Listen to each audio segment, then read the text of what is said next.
ರೇಣುಕಾಸ್ವಾಮಿ ಕೊಲೆ ಪ್ರಕರಣದಲ್ಲಿ ಜೈಲು ಪಾಲಾಗಿರುವ ನಟ ದರ್ಶನ್ ಅವರಿಗೆ ಕಾನೂನು ಹೋರಾಟದಲ್ಲಿ ಮತ್ತೊಂದು ಅತ್ಯಂತ ದೊಡ್ಡ ಆಘಾತ ಎದುರಾಗಿದೆ.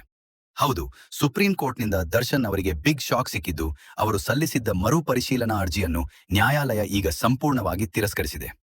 ಅಷ್ಟಕ್ಕೂ ಸುಪ್ರೀಂ ಕೋರ್ಟ್ನ ಈ ಆದೇಶದಲ್ಲಿ ಏನಿದೆ, ದರ್ಶನ್ ಅವರ ವಕೀಲರಿಗೆ ಸಿಕ್ಕ ಮಾಹಿತಿ ಏನು, ಮತ್ತು ಮುಂದಿನ 1 ವರ್ಷ ದರ್ಶನ್ ಅವರಿಗೆ ಜಾಮೀನು ಸಿಗೋದು ಕಷ್ಟನಾ? ಕಂಪ್ಲೀಟ್ ಆಗಿ ಅನ್ಮಾಸ್ಕ್ ಮಾಡೋಣ ಬನ್ನಿ. ಸ್ನೇಹಿತರೆ, ದರ್ಶನ್ ಮತ್ತು ಗ್ಯಾಂಗ್ನಿಂದ ನಡೆದ ರೇಣುಕಾಸ್ವಾಮಿ ಬರ್ಬರ ಹತ್ಯೆ ಪ್ರಕರಣ ಇಡೀ ರಾಜ್ಯವನ್ನೇ ನಡುಗಿಸಿತ್ತು. ಈ ಕೇಸ್ನಲ್ಲಿ ದರ್ಶನ್ ಅವರಿಗೆ 1 ವರ್ಷದವರೆಗೆ ಜಾಮೀನು ಅರ್ಜಿ ಸಲ್ಲಿಸಿದಂತೆ ಸುಪ್ರೀಂ ಕೋರ್ಟ್ ಈ ಹಿಂದೆ ನಿಬಂಧನೆ ಹೇರಿ ಆದೇಶ ನೀಡಿತ್ತು. ಆದರೆ ಈ ಕಠಿಣ ಆದೇಶದಲ್ಲಿ ಸ್ವಲ್ಪ ಮಾರ್ಪಾಡು ಮಾಡಿ ನಮಗೆ ರಿಲೀಫ್ ಕೊಡಿ ಅಂತ ಕೋರಿ ದರ್ಶನ್ ಪರ ವಕೀಲರು ಸುಪ್ರೀಂ ಕೋರ್ಟ್ಗೆ ಮರುಪರಿಶೀಲನಾ ಅರ್ಜಿಯೊಂದನ್ನು ಸಲ್ಲಿಸಿದ್ದರು. ಆದರೆ ಈಗ ಸುಪ್ರೀಂ ಕೋರ್ಟ್ ರಿಜಿಸ್ಟರ್ ಆಫೀಸ್ನಿಂದ ದರ್ಶನ್ ಸಲ್ಲಿಸಿದ್ದ ಈ ಅರ್ಜಿಯನ್ನು ನೇರವಾಗಿ ತಿರಸ್ಕರಿಸಲಾಗಿದೆ.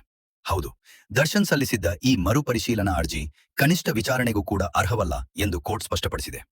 ಅಷ್ಟೇ ಅಲ್ಲದೆ ಈ ಅರ್ಜಿಯನ್ನು ವಿಚಾರಣೆಯ ಲಿಸ್ಟ್ಗೆ ಸೇರಿಸಲು ಅಥವಾ ಪಟ್ಟಿ ಮಾಡಲು ಸಾಧ್ಯವೇ ಇಲ್ಲ ಎಂದು ಸುಪ್ರೀಂ ಕೋರ್ಟ್ ದರ್ಶನ್ ಅವರ ವಕೀಲರಿಗೆ ಖಡಕ್ ಆಗಿ ಮಾಹಿತಿ ರವಾನಿಸಿದೆ. ಸುಪ್ರೀಂ ಕೋರ್ಟ್ನ ಈ ಖಡಕ್ ನಿರ್ಧಾರದಿಂದಾಗಿ ದರ್ಶನ್ ಅವರಿಗೆ ಸದ್ಯಕ್ಕಂತೂ ಯಾವುದೇ ರೀತಿಯ ಕಾನೂನಾತ್ಮಕ ರಿಲೀಫ್ ಸಿಗುವ ಲಕ್ಷಣಗಳು ಕಾಣಿಸುತ್ತಿಲ್ಲ. ಕೋರ್ಟ್ ವಿಧಿಸಿರುವ ಆ 1 ವರ್ಷದ ನಿಬಂಧನೆ ಇನ್ನು ಹಾಗೆ ಮುಂದುವರಿಯಲಿದೆ. ಸ್ನೇಹಿತರೆ, ಸುಪ್ರೀಂ ಕೋರ್ಟ್ನ ಈ ಇವತ್ತಿನ ಬ್ರೇಕಿಂಗ್ ಆದೇಶದ ಬಗ್ಗೆ ನಿಮ್ಮ ಅಭಿಪ್ರಾಯವೇನು? ಕಾನೂನಿನ ಈ ಬಿಗಿ ನಿಲುವು ಸರಿಯಾಗಿದೆಯೇ? ಕೆಳಗೆ ಕಮೆಂಟ್ ಮಾಡಿ ತಿಳಿಸಿ.